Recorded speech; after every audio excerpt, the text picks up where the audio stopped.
Hər kəsin axşamı xeyir olsun. Ümid edirəm ki, hər kəs çox yaxşıdır. Təsadüfən kommentariya bölməsini oxuyurdum YouTube kanalımın. Bir dənə kommentariya diqqətimi çox cəlb etdi. Və ilk öncə deyim ki, YouTube kanalımı izlədiyiniz və mənə dəstək olduğunuz üçün təşəkkür edirəm. Almaniya Ausbildung yolu ilə gələn insanların ən qorxduğu məqam vizometrikdə verilən suallarla bağlıdır. Vallah, qorxmağa ehtiyac yoxdur. Mən bugün 2 ildir necə Almaniyadayam və ya başqaları necə gəlib, elə də siz rahat bir şəkildə vizometrikdən keçərək Almaniyaya gələ bilərsiniz. Deməli, sadəcə bizi tanımaq istəyirlər ki, biz kimik, niyə Almaniya, niyə bu peşə, Almaniyada nə etmək istəyirik, nə fikrindəyik və s.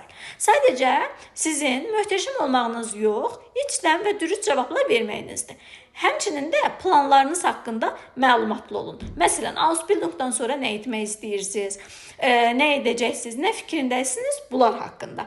Heç də qorxulu deyil, hər kəsə uğurlar arzulayıram. Daha ətraflı PDF üçün isə kommentariya bölməsinə yazmağınız kifayətdir. Ümid edirəm yararlı oldu. Məni izləməyi və bu videonu bəyənməyi unutmayın. Hələlik.